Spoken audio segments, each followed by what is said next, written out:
On the edge of a cliff in the Bernese Oberland region, Gimmelwald is a hidden gem that offers an authentic Swiss Alpine experience. This traffic-free village with a population of only around 100 has preserved its traditional charm, featuring chalets adorned with vibrant flowers and panoramic views of the surrounding peaks.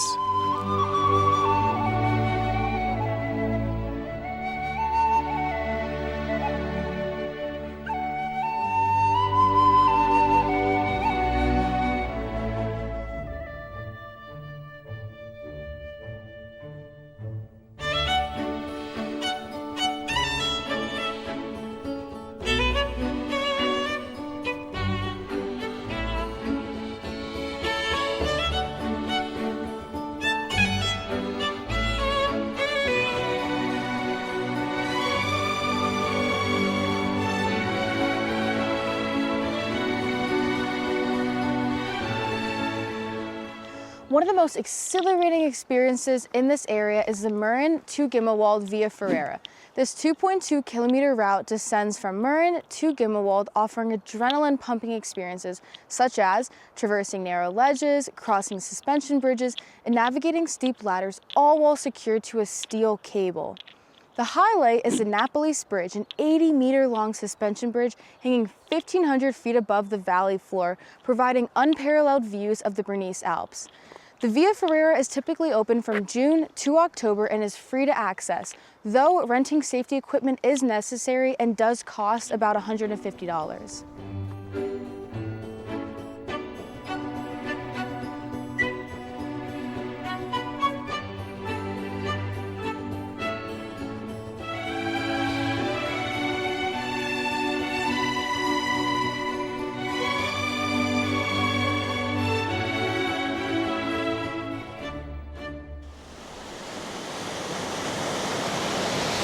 That roaring sound is the Schiltbach Waterfall, a wild rock cascade that most people never even notice in Gimmelwald. It's not touristy or fenced off. It is fenced off here, but that's just because we're on a bridge and there has been a few cars coming up and down, so there has to be some type of protection. But this is clearly just like wide open. It looks like you could even swim in it down there, not touching that. It looks like a really powerful waterfall, but just pure alpine meltwater crashing down a cliff. What makes it so epic is how close you can get to it. No platform, no crowds, just the roar of water that started as snow high above Mürren and now plunges straight into the valley. It's a hidden gem fed by glaciers and snowmelt, and when it's flowing heavy, it echoes like a jet engine through the trees. Gimmelwald's rich history adds to its allure. Established as a Walsers settlement in the 14th century, the village has maintained its cultural heritage over the centuries. The Walsers, an Alemannic ethnic group, migrated from the Valais region, established communities in remote alpine areas, with Gimmelwald being one of the most picturesque examples.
Welcome to Sprutz Fall.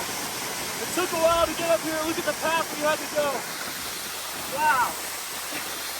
Really dangerous, but yeah. Wow. Oh my gosh.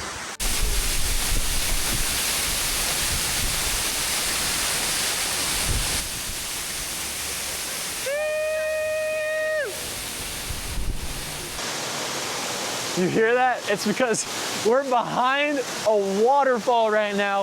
One of the first times we've ever been behind a waterfall in our lives. This waterfall is known as Sprutz Waterfall. This is a 66-foot vertical drop. This audio is gonna be horrible, so let me go to a different spot to show you this waterfall. Woo, getting a little wet. It's pretty sketchy getting down here. Definitely wanna be using these ropes, but oh my God. Despite being relatively hidden, Sprutz Waterfall has measured to have a flow rate that can reach up to 200 gallons per second during peak snowmelt months. In drier, late summer or autumn conditions, that can be around 26 gallons per second. But the catchment area above the waterfall spans several acres of alpine terrain, including snowfields that sit around 6,000 to 7,000 feet above sea level. Because that waterfall's flow is glacial fed, the water is typically near freezing, around 37 to 41 degrees Fahrenheit, even in mid-summer.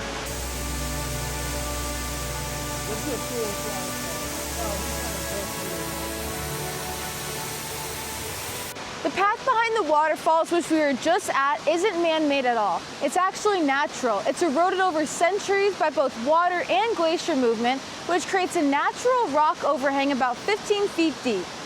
Standing under it, you're shielded by a wall of mist that reflects light differently depending on the angle. Some hikers report seeing faint rainbows in the spray at just the right time of day. While the waterfall doesn't have a formal monitoring station, locals from Mürren and Gimmelwald have used it as a natural hydrological calendar, watching its intensity each year as a way to judge the speed of the Alpine thaw.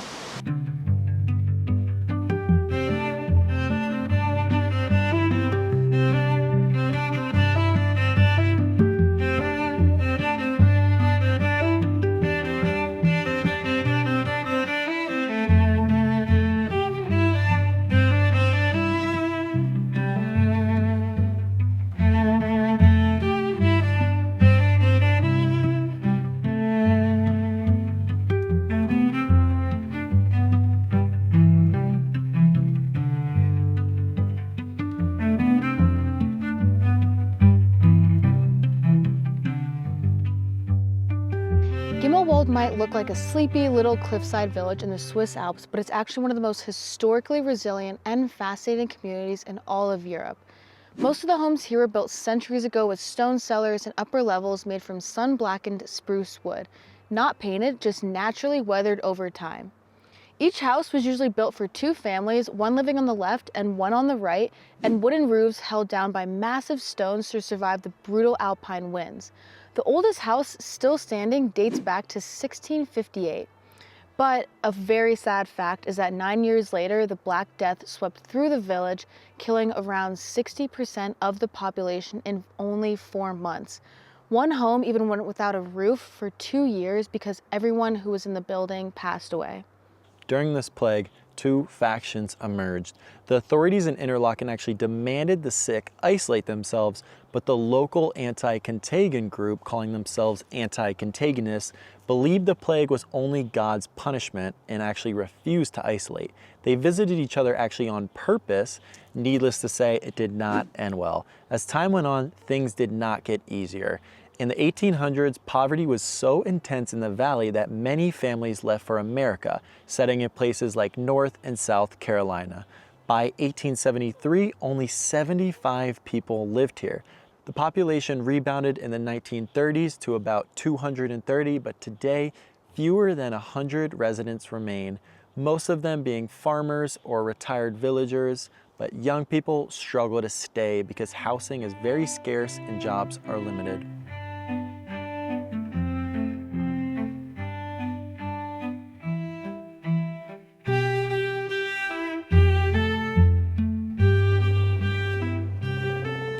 But there's still a unique charm to life here. Firewood is stacked along the house walls to dry out for winter. Most homes are still heated by wood, and locals spend long winters making traditional bobbin lace, which I can show you right here. Really beautiful, and it's only selling for $15 of handcrafted art. It's a centuries-old art form that's legally protected and sold both by Lace Making Association and directly here out on the streets. This art is still passed down mostly by older women in the village, and if you thought the views were the only thing dramatic about this place, think again. In the 17th century, locals mined iron ore and dragged it down cliffs by hand using wooden ramps.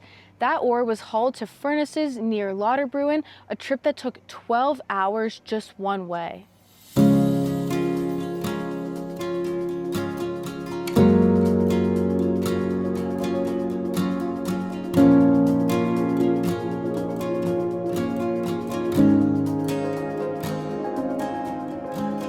Today, Gimmelwald is frozen in time, but not by accident. Locals fought to keep this village free of cars, ski resorts, and mass tourism. It's still one of the few Alpine villages untouched by development, and that's what makes it so rare. Whether you're sitting outside with a view of the Rottal Glacier or walking the path with crumbling farmhouses and flower-filled balconies, this village isn't just scenic, it's a living museum of Swiss mountain life, unchanged for centuries. I'm gonna tell you right now, this is definitely one of Jackson and I's favorite places that we have been at so far, so we're gonna miss you, Gimmelwald. You are peaceful, you're quiet, amazing views, great hikes, amazing waterfalls. Really could not get any better than that. We're gonna miss you, and we will be back soon. See you very soon.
Gimmelwald has been absolutely crazy. We were considering today going back to Zermatt, but very happy we came here. This is like the definition of a hidden gem. No one here, and look at all the self-service options. We've probably seen like 20 self-service options and just walking to someone's house.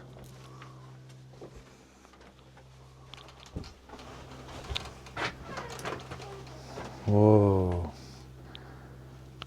Yo, what? That's the milk we're gonna get. Yeah. I feel like seeing meat is a little creepy, you know, because I don't condone killing animals, even though I'm not a vegetarian. But you can just tell, like, that's the color of meat. So when you go to a grocery store and that is like bright red and pink, you kind of know it's like not real meat, because like look how black this is, and maybe that's just aging or something, but from our understanding at like farmers markets and stuff, real meat is like dark purple, and what we get in America is like red, pink. But oh my god, look at this place.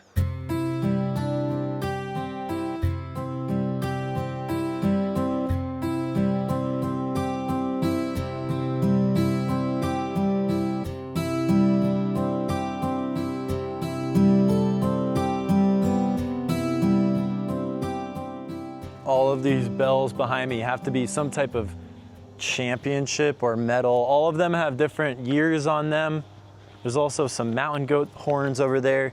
As far as a real expectation, personal opinion of this place, you will see a lot of axes. As Sophia said, a lot of firewood.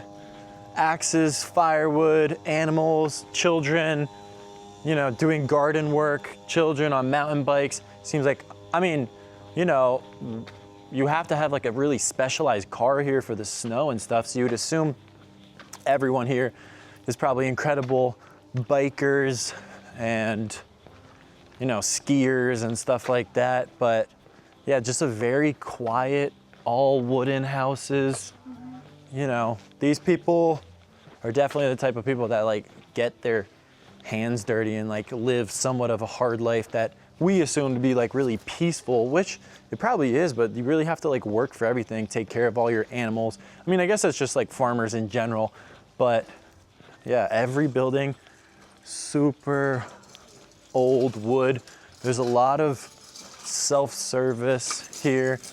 A lot of, I mean, I guess, you know, even right here, another self-service station, but there is clearly gonna be a lot of trust when like buying stuff here, because if there is only 100 people, you'd assume, you know, you wouldn't risk like stealing anything when you only have a few friends here.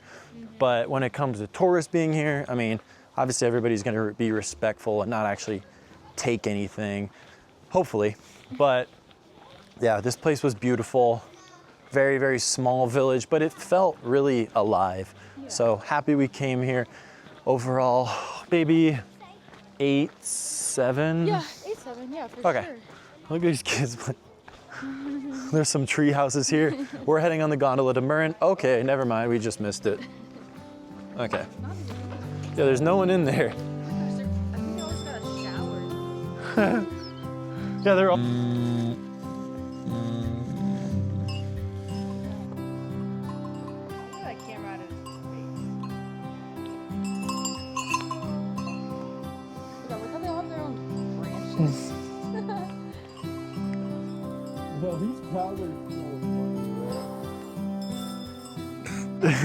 Well, last day in Switzerland, we've been hunting. Yeah, this baby really needs some milk. Last day in Switzerland. Well, actually, we're going to Lucerne, Switzerland tomorrow. Yeah. But we have been on the hunt for cows with their bells. Leaving our last village right now, we got it. That's how we know we did this trip perfectly. Amazing little finish. We hear the famous bells. Look at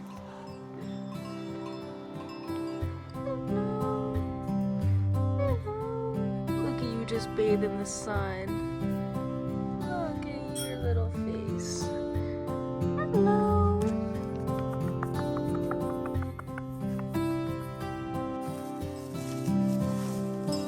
Oh my gosh. This thing loves that tree. Which one? Oh my gosh, it's getting like the best itch of its life. That tree has been...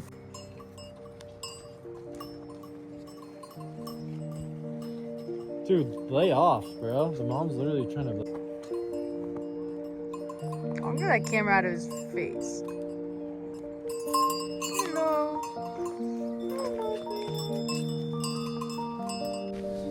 Boom, boom, boom, boom, boom.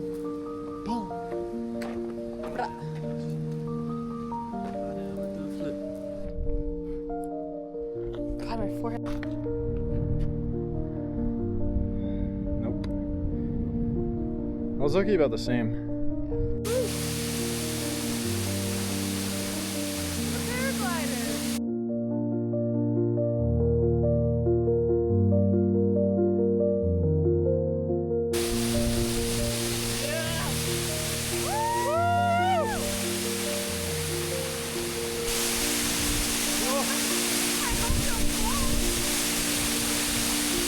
Come up.